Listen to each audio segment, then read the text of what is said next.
Well,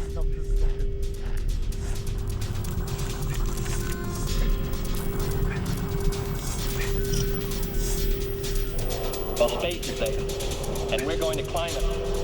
And the moon and the planets are there. And new hope for knowledge and peace are there.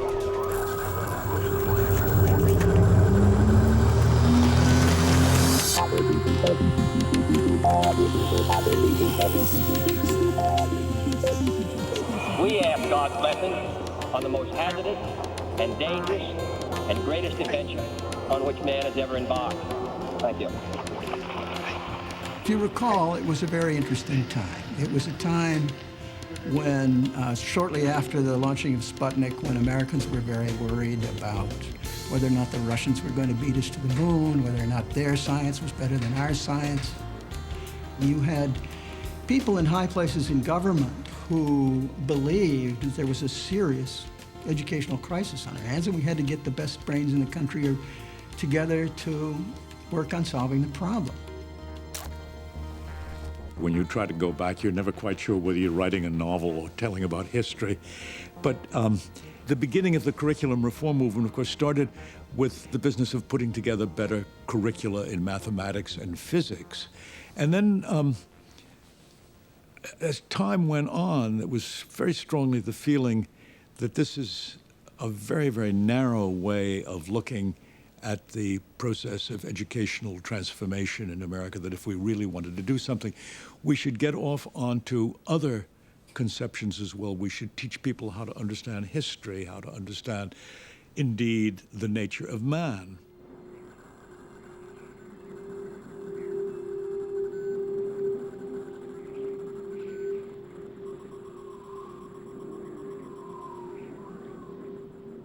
Man, of course, study, of course, fell into a realm that was a little different than a lot of the other courses because it was the social sciences. Most of the other things that were produced were in mathematics or the hard sciences.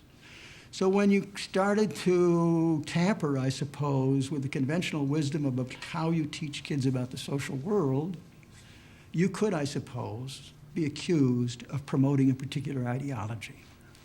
But I don't think we perceived it that way. I think we perceived it as trying to understand human behavior better. If in anthropology, which is the field we're talking about here, you begin to understand something about the nature of a culture, the way in which that culture fits together in its various pieces, you may be understanding aspects of many other societies as well. Now, how do you get there? How do you begin to identify what those key ideas are? You need somebody well-trained in the discipline, very well-trained in the discipline, and also immersed in the field of subject matter that you're talking about. And Belixi, Ozan Belixi represented probably one of the most knowledgeable people in the world about the nature of Inuit society. So he was absolutely essential to us in helping us think about simple and powerful ways of thinking about society in general.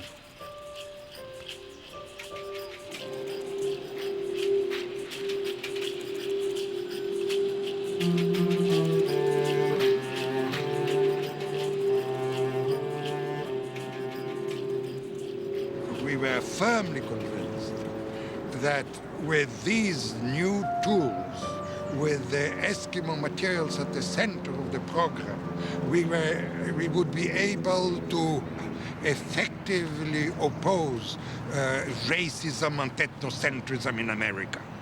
We really believe it.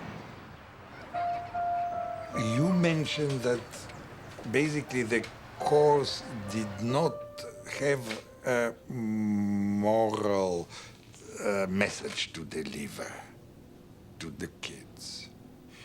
It was value-free. The course was value-free. I don't think so. You're putting me on the spot. I think we tried to present what might be described as a scientific view of culture. Okay, in that sense, the value was scientific. But to the extent that you're immersing them in another culture, of course, it was not value-free. Okay, today we're going to discuss something which we just touched upon very lightly when we were talking about the Eskimos moving from place to place. How many of you have ever really been hungry, so hungry that you feel you're going to starve? Have you? Yes. When? Yesterday, my mom wasn't home, and I went down to play baseball. Nobody was home, and, there was nothing to eat. And then, I didn't want to make myself a sandwich because I was lazy. We thought we were going to change the world. I mean, it was the Kennedy era. Anything was possible if you got enough bright people and resources and creativity together, you could make a difference. Although I'd have to say that the controversy stopped me in my tracks for a long time.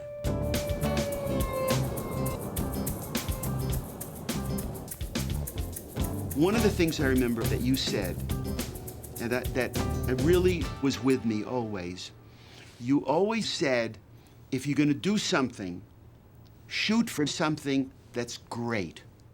Shoot for something that will be of enduring Of enduring value. Of enduring value. Because if we lose our history, I mean, who are we? We're nothing. Well, certainly at the heart of Manacorsa's study was this notion that you could get kids to turn around on what it means to be a human being and understand that. Maybe understand something about the origins of humanness, and as Brunner hoped, maybe have them think about how you create a more human or a more humane way of life.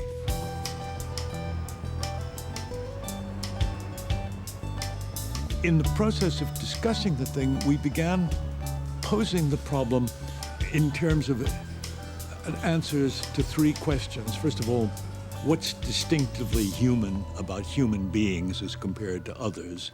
Secondly, how did they get to be that way? But then there was a third question, how could he be made more so? How do you make humans more human? How, in short, as somebody said, what are you trying to do, make these kids into contemporary philosophers? And the answer was yes, why not? And I found it compelling. I said, wait a minute. If I were to think about my own teaching as a history teacher in this way, how would I organize the way I teach kids? And of course, one of the things was to get rid of the textbook. Get rid of these great compendiums of codified knowledge that we were transmitting to kids, and engage kids more directly in the process of knowledge generation. And then we keep on going. But what's the use of making a sled then? We won't throw around. Just because you know the In terms of innovation, I don't have enough this idea of taking kids to the frontier of research we got 3 dogs. required that we have very different kinds of materials. And now, obviously, you couldn't take them to Amboseli to see the baboons, or you couldn't take them to Pelly Bay, much as you might have liked to see the Nitsilic Eskimos. So the next best thing was to import these people into the classroom. And the question is how to do that. It was a very simple idea, really, and that was to try to provide an experience in the classroom which came as close as possible to the ethnographer in the field. So film became the central teaching method of the course.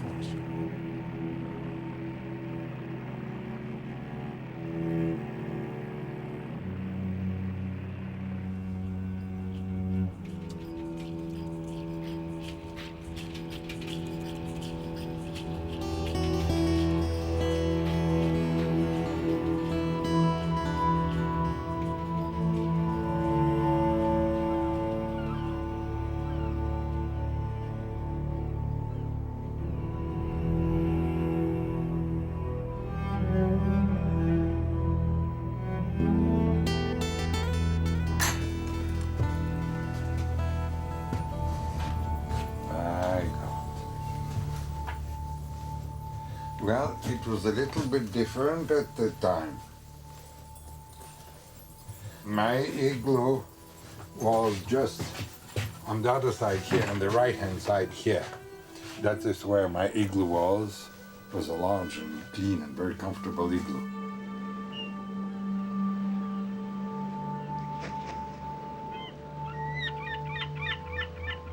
What Biloxi was trying to do was to capture something that was really out of the past. As he says himself, he was trying to represent what Rasmussen saw in 1922. So the challenge here was to create something that could be never could be created again, which is a way of life which had disappeared. I selected the baseline historic baseline 1922, the year when Rasmussen was here. And I thought that we should follow his account of the Pili Bay people. Until then, 1922, we believe that traditional culture was flourishing here. Tamanna oqautilaahmalaqapta puilortaima manngoo ubagu at inuherilaqqut puilort tamannattaahima himalertungappu qanukia imanna illorluartaarumaaqapta oqautilaahmalaqapta huli illorluaqangitilluta illorluartaqangimmariktillugu huli alilliortaajartoqapta taununga ubanga huli inuherillugu atorlugu taimana atummaqiimmat nutaqaulungalleqaulillerama taimana atorlugu at inuuherilakku atorlutigu taimana alilliortaapqalerapta qanuringittu kihiani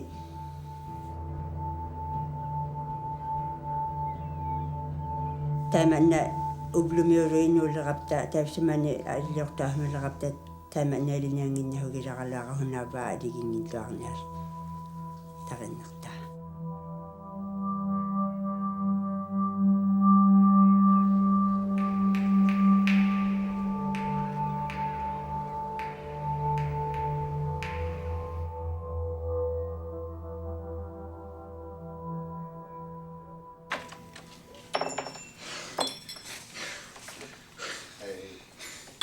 Hey. So, Guy Kakian. He would live here. He would live. He's your father? Yes. You are his daughter, huh? Yeah. There was a young man who he was last to come in rushing with a kakivak. I think that was your father. Ask him. Qaarmatsaartua hapatini iqalukkiorluni makuktamigotakugami tuavertumi iqalliartumi ikpilluraartoru qaarima viunhugiraarmutam Ingussa ei taavaksuga taina kaportillugittagugama taigmataavertaarmiukapoqattavimmatlu.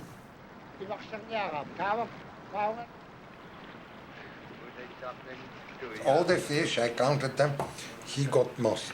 His line of fish, you know, that they were pulling was the longest. Dartuun taisumani pimmarillutalu makanneqqutisaqiumatlutalu alliortaatu pinguangitsu pimmarilaor.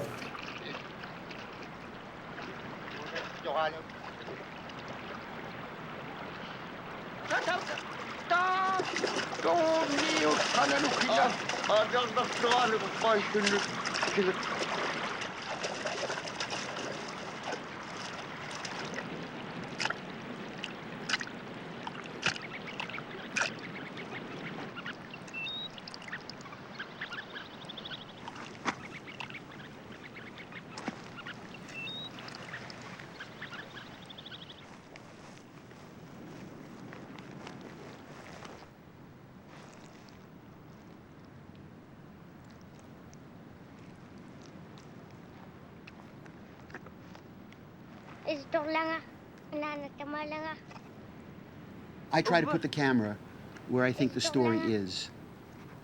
I try to make it very experiential. I try to put ultimately the children, in the place where they would see and experience what was going on around them, and they would be like little anthropologists. I was trying to take, by getting to understand what was going on inside the society, the ordinary day-to-day things, which I think contain so much meaning, and after all, that's what's in front of me. That's what I have to film. But how do you film the things that are happening, which are so disparate, and put them together in a film so that it really becomes alive?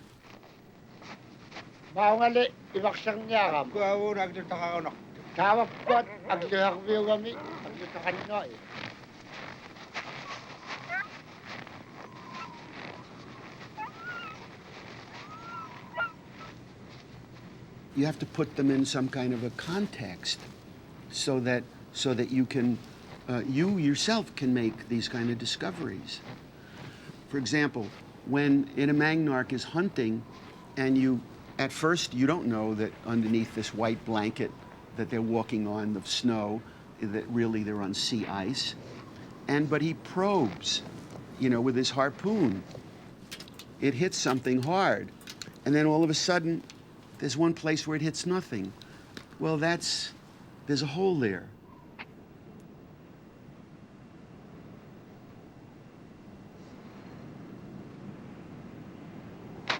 And then he moves the dogs, and the way he scrunches down the snow so it won't make any sound, and the way he does everything is to help inform you. So that's a very experiential way of understanding something.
Mami anak, yun ang lugaywin nak, yun ang pagkapit.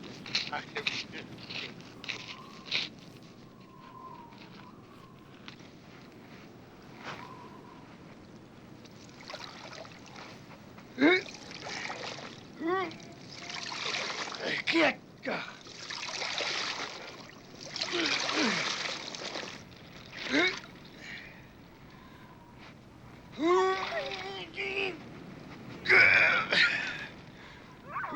There was nothing that I can think of in educational filmmaking that was at all like this that preceded it. I mean, the conventional educational film was sort of 30 minutes long with an authoritative commentary on it, so that you knew you were being told all the time what you were seeing and the significance of what you were seeing. The idea of taking that prop away and getting the viewer to figure it out for themselves was entirely new.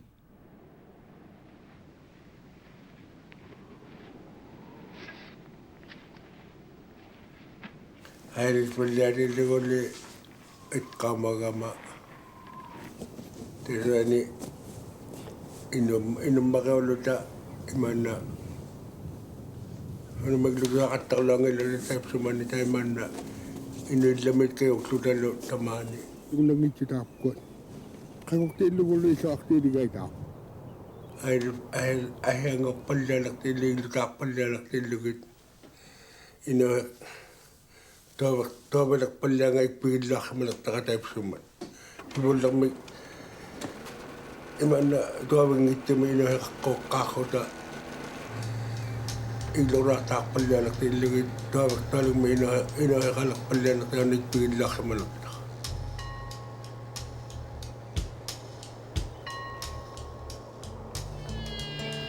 Nice to see you. Hi, Nigel. Good morning, Connor. It's nice to see you. Good morning. It's good to see you, Maurice. I had graduated from college a couple years before where I had majored in music and had spent my last year in college analyzing Beethoven string quartets and the structure of the melody and the harmony. And to hear Bruner talk about underlying structure of social studies and trying to find ways to help children look at various elements of humanity and then to be able to apply that in other areas just touched me. Here you are in 5th grade with all kinds of knowledge about your own beliefs. How did all of these things come to you? One thing, like you might find the stories that are passed on by the Bible and the Gospel. Their cornbread was really made with just water and cornmeal because they didn't have any sugar, they didn't have eggs because they didn't have chickens. They didn't have anything to make it rise. So to me, it does illustrate the importance of having children think about their own lives by comparing it to a society which is quite different from their own. And that they can begin to have a perspective on their own, in this case, beliefs or their own technology by comparing it to what they see the Netzillik doing. And I think it was quite powerful for them. There's an old proverb which says, the fish will be the last to discover water. And generally speaking, you know, it's true. You live in a medium, you're not conscious of it. You need a little bit of contrast. So that in a sense, the Netzillik, for those kids we were working with and for the teachers like Kemi Motz and the rest of them, the Netzillik was for them the fish jumping out of water and discovering, hey, I've been in water, it's a little bit different. Illoraqtaappallalerta pakkuninga qakkuninga taikku iglunniit pingahuna illutaqartut hanilaavallialeriartun 67 paluktu hanilaugiarmata kuummiiqqaarruta uterapta iglorluaksataakko pianik taanertuti tamarmik uvagullu igluksaqalertuta ahiangukaallattu laquvianarlunillu igluttiavug minnialeraptaquvianarlunillu ahiangukaallattuulaarrertu huurlu inuuhiakku ahiangukaallattu taimana quvianarluniugaluaq illuttiavug minnialerapta. So Bruner's idea was, how do you build a better society? What's the future going to look like? What's the consequence of taking what we have now and applying the skills and the knowledge that is now being generated so rapidly to improving the quality of human life? He wanted kids to think about those issues.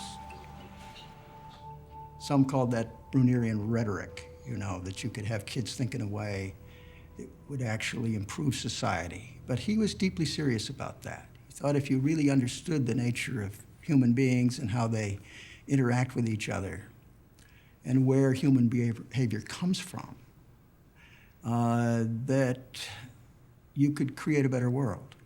And a lot of us shared that naive view.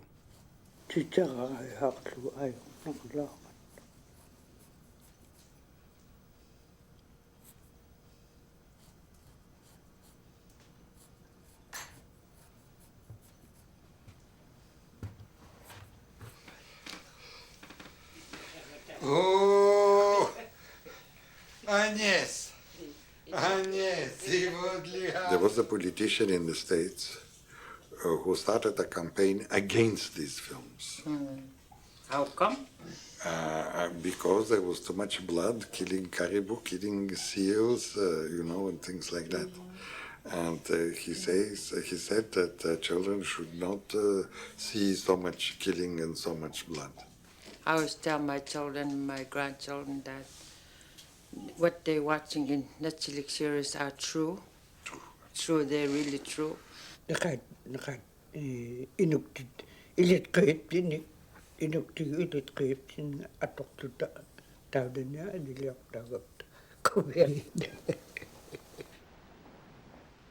nung naging itap dinik pagla kontak tawda humili kaniliak kay pingak kay tawda nga pagla kontak.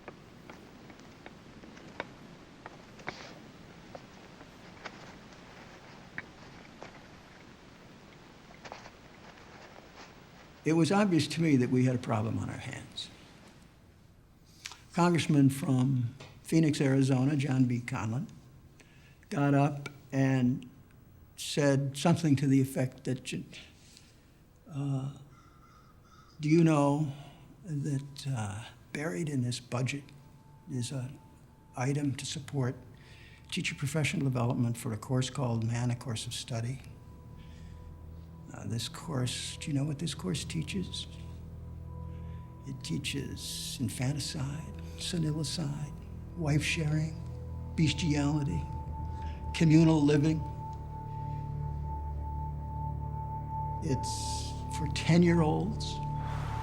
I think this should be looked into. And I think that opened the floodgates of attack. And we found out that rather than putting most of their money over into applied science in physics or in oceanography or healthcare or other practical areas, they were committing a lot of it over into ideological educational programs such as this Man, a Course of Study, which was designed to try and create a new man, a new culture in America that was devoid of traditional values. Man, a Course of Study took a whole year out of the children's schooling. Instead of being taught history, American history, geography, or any other social science subject, they spent a whole year basically studying this Eskimo tribe up in Pelly Bay, and the course content included some very controversial subject matter. And they basically turned around two things: teaching about man as an animal, where did we come from, which was the biological section of the course, and teaching about other cultures as if they were equivalent to our own, a kind of cultural relativism, if you will. So one thing that we do is we say that in America, or at least in New York, people either let other people live by themselves, like two old men could live and take care of each other, or two old ladies, or else we could get them into a home, a senior citizen's home, or we could put them into an old age home. Do you think the Eskimos would have anything like that? Do they have an old age igloo nearby? Can you imagine what it must be like to live that way? There's no question that in intellectual environment you get a better society if people are given the chance to inquire, to ask questions, to question, to understand. But if you are, as the originators of the Makers program and others were, they were trying to basically break down traditional standards of values of right and wrong, put in a standard of relativism, the whole secular humanist position, there is no God, there is no right or wrong. That thing that goes in the front. You know, the front to block the wind. How about that hole for ventilation? Okay, boys, all to your seats now, please. Paul, Kevin, Judy, John, everything away. Let's get to work. Many of you asked when we were inside the igloo what other things were associated with the seal hunting time of the year besides the building of the igloo. And of course, we haven't really studied yet how the Eskimo do hunt the seal in the wintertime. To be shown films of a seal hunt where a harpoon is put through a hole in the ice to get the seal, and the harpoon goes into the seal's body, and all of this blood wells up into the snow, the pure white snow, and turns the snow into crimson.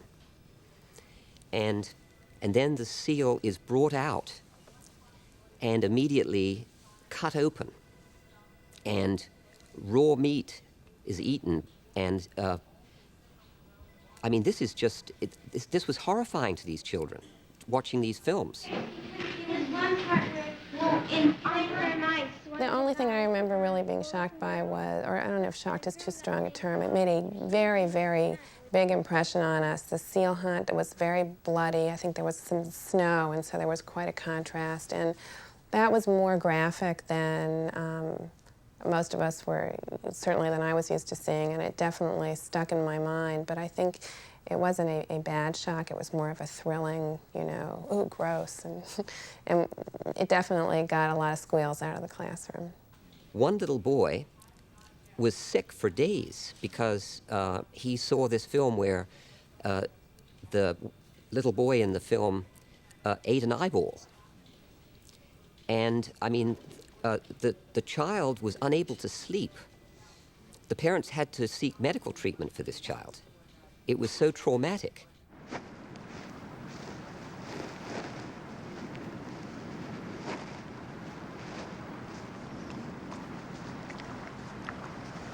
I remembered that there was a little boy and he seemed very happy, and we were all, you know, completely mesmerized by, I think they made a balloon out of a caribou bladder or something, and they ate eyeballs from, I don't know whether it was a seal or something else. And I think those were the things that got the class really going.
Jaksugo ubanga ilutak tok palyanak tilugit kamla elit kaya atok tawalyanak tilugo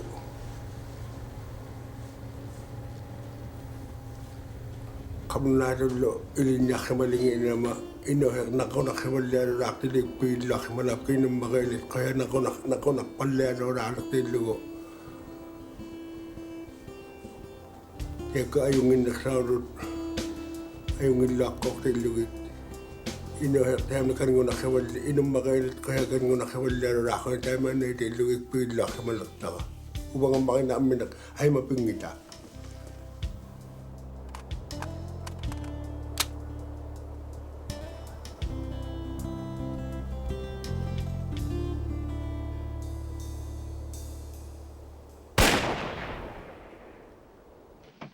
This is a special edition of Paragon or Paradox, presented by KRUX News on the issue of the educational program, Man, A Course of Study, which has been known locally as MACOS or MACOS.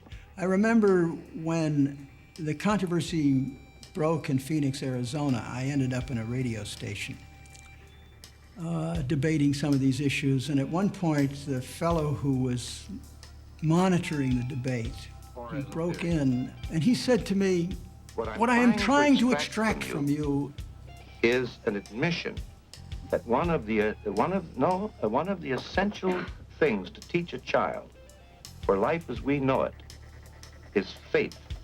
And my response to that essentially was, although I don't think I articulated as well as I would like to in that radio confrontation, was that on Sunday perhaps, but the rest of the week we should be teaching doubt.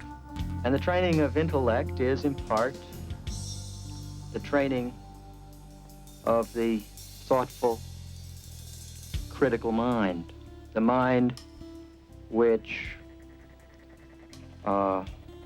is open, is continuously responsive to new data, to new ideas. And that mana course of study is focused on asking them not necessarily to question the basic values of their society, but at least see those values in a perspective from another point of view.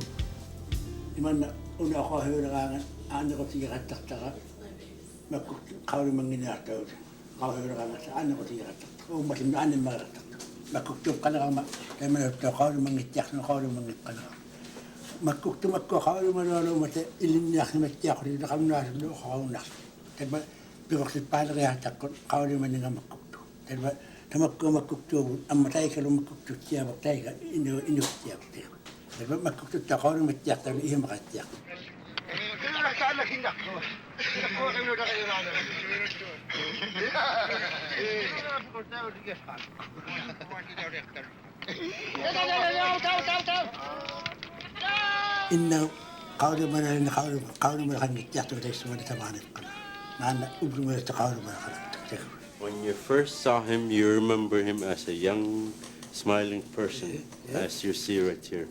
He didn't know nothing about a lot of things about hunting. The elders, what they knew, he never knew nothing about it. But now, he knows and he can talk about it.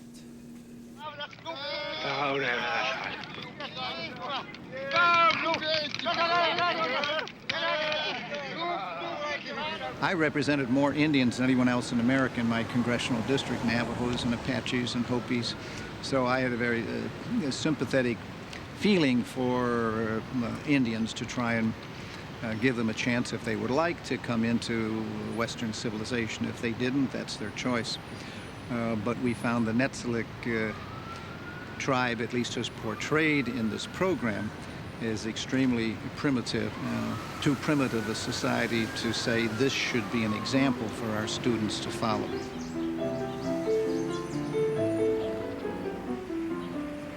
In other words, here was this primitive culture that believed in all this bizarre stuff, like whatever, putting ash on the fish's eyes before they ate them or something like that, you know? And then Cammie Peterson says, well, you know, in this class here, are there any other people in the class who have similarly bizarre ideas about how the way the world works, you know? You know, Conwin would think, are you trying to equate these primitive pagan rituals and these deeply meaningful and, you know, sophisticated spiritual beliefs that many Americans share? And I would say, yes, indeed I am making that equation. I think they're all equally weird, you know? Could someone else sum up this discussion for us so that we can move on? John, you want to try it? Well, I think that if the Eskimos believe that Nuyajik is under the sea, and we think that it's impossible, I think it'd be the same thing that God would need air tanks or a spacesuit up in heaven. I mean, so that'd be the same. I mean, we can't put down their belief the same way as ours. See, I would agree with Bruner. There are Judeo-Christian rituals, or there are Catholic rituals, or there are Jewish rituals, there are Episcopalian rituals, there are Netsilik rituals, and then for those of us who are non-believers, well, we have our rituals too, right? Because ritual is just a natural part of all human cultures. I mean, I would guess that might be more consistent with what he wanted. But what he got, like from me, you know, and Judy, is, well, we don't believe any of this crap at all, you know? That was the response that he got. And then the congressman saw that, and he realized that these films, right, had the potential to precipitate those sorts of responses, you know, and generate those sorts of responses. And that's what he found abhorrent. So it wasn't the curriculum. So in a way, you know, Bruner sort of created a little bit of a monster.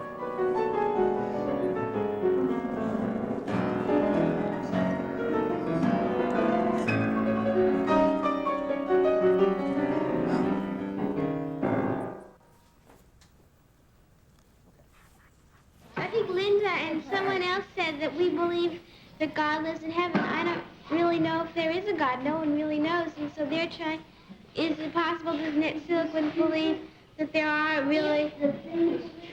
That's what we believe. I don't believe it. Well, she was but some, I said some of them.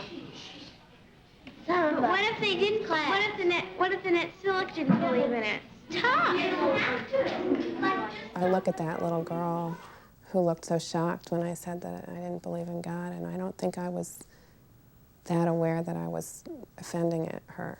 I just, you know, I lived a pretty peaceful existence, and we didn't have political disputes in the classroom. And I think it was unusual probably to talk about religion that openly in the classroom. I think it's just something that didn't come up in school very often.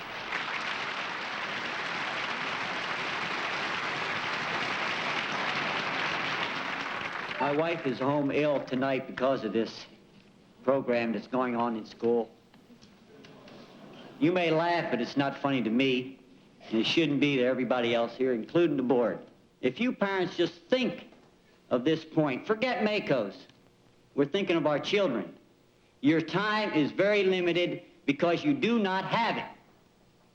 The school has your children more than you do. So they are raising your children, and the future, there are going to be other educators to raise them like Bruner, Skinner, the rest of these jokers here from out of state. Remember, parents, when anything fails, in the future, at whatever level society may be, we, the parents, not the educators, will be blamed for their behavior. Now, I do not feel that this program, the Makos program, can possibly hurt my son under any circumstances. The scripture says that bring up a child in the way that he shall go, and when he was old, he will not depart from it. The way you bring him up is the way he is. This is the way he stays. It comes head on when you take a look at the whole conception of trying to use another culture as a medium for making one more aware of one's own culture. I'm not saying that the only important thing in the world is awareness, but I'm saying that without awareness, there is moral and mental death.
So many years.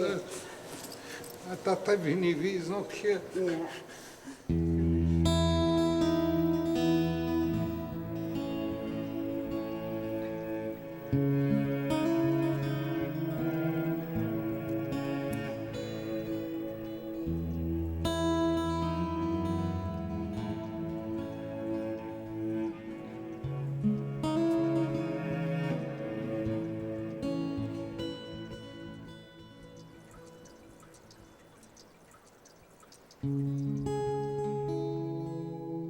Hunitaqamiimma inummarii ilitruherigammissu hunitaqangikkalaartilugu quviaulluti uglimiulorli hunitaqarlualerluni taama naagiaqaraluarsuni tukihini ajornartuugalaa kihiani quvianangituti amihuuvallaalerninganerpaluttu taama annaqquulertut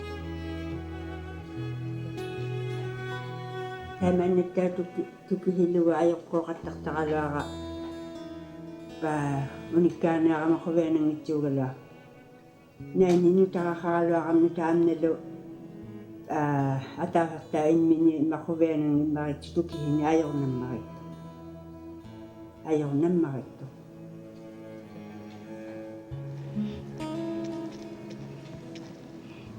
Tamannaammat ninngangni angillualerluni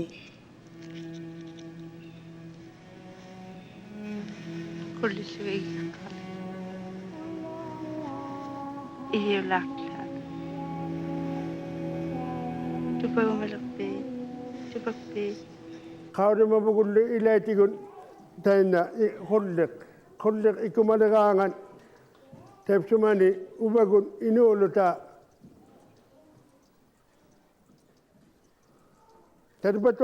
terbatua maki iglumitaanna kaumakutaulunillo imikutaulunillo nikitutaulunillo uruktukutaulunillo ubaptinnun tamaptinnun ammalo aanugaanun panikhiirutauluni taimanait palauma taimanata kauma iglu kauma tialaksuni samapta onaktumeelakhota tamapta kubahakkutalo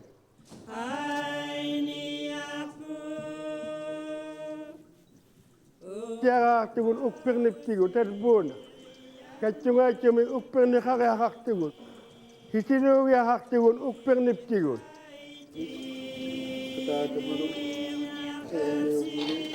ananniublu piuyu katingano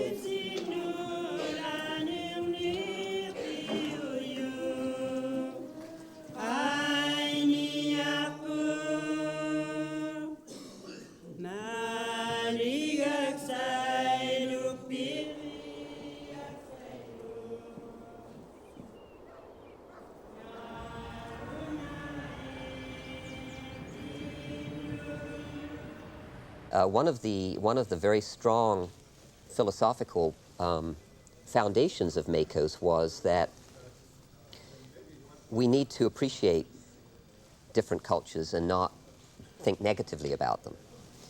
And we should be more understanding, and that it would be much better if the world that we live in wasn't fighting all the time. You know, one country fighting with another, or maybe nation states were a problem. Noble goals, but fraught with peril. You people are teaching my kids about something that isn't going to get them anywhere and may confuse them. So let's stick to good, solid American values, and let's teach them some skills, useful skills, so they can support themselves, and stop messing with their heads. I think there's a large segment of people out there who still feel that way. It seems to me we're still a very anti-intellectual country, that we don't value education of the kind that we're talking about here. You know, the egghead is still a little suspect. Let's be glib. Let's keep our humor. Listen to the expert, Jerome Bruner, and take a seal to bed. Is America to be fixed? Is that their image of what the United States should become? I hope to God that that's not what we are becoming.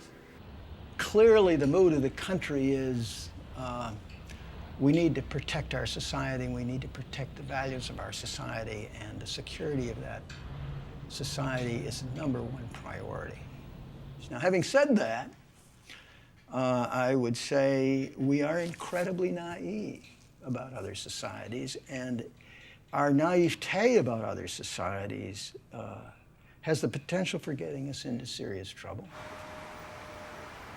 This was purely, real clearly, an ideological educational movement with almost a pseudo-religious evangelism about it. And they were using government money to do that contrary to moral values of the society as a whole. And that's where we fought back and say, cut it out.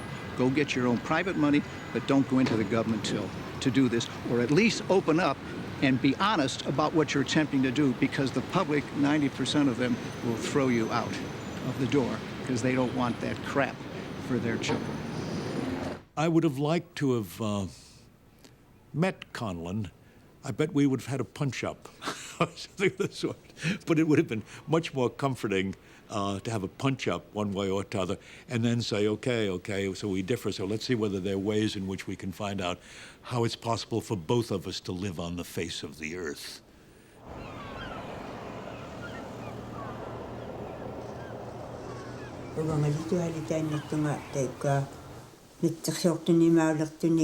American mequvaagilaqqanngimata tuhalitainnartuq. Qannuigingitaqulleuvagut kianitekkoa taavaniittut heesqiptinaqaulumungiinnama taimanna peortuqanginuin tamaani immat akirummaakona taipsumani atoqqimaligalligaptigu taimanna inulutitaaqigaptigu taipsumani utta inuuluta ilaani isuaqoqattangi imigapta ahitta isuaqilaani innoqatigilaralap taimannatta ahittaaqaneriksaangilita ahilitaanaammak taimanneaqattammi immatita.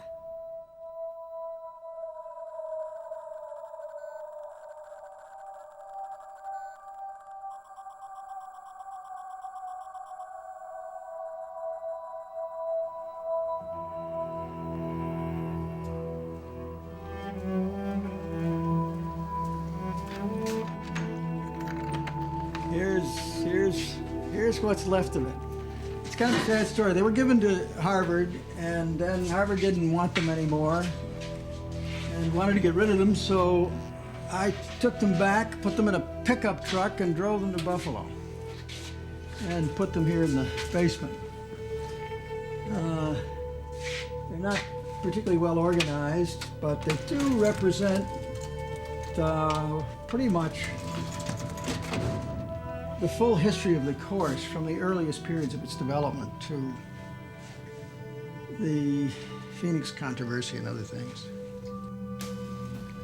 It doesn't take many people to bring something down. And I realized in a sense how naive we were not to be more sensitive to some of the issues that were upsetting some people.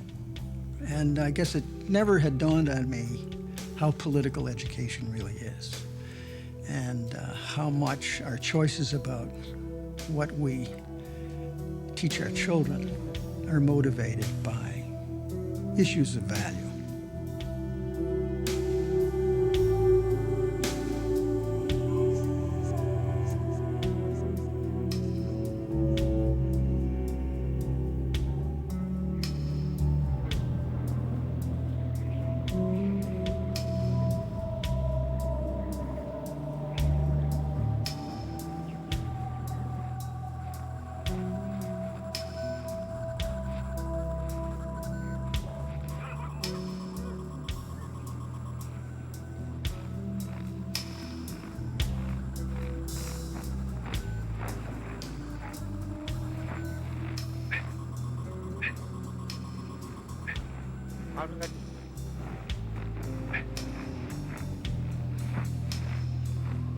But I'm saying that without awareness, there is moral and mental death.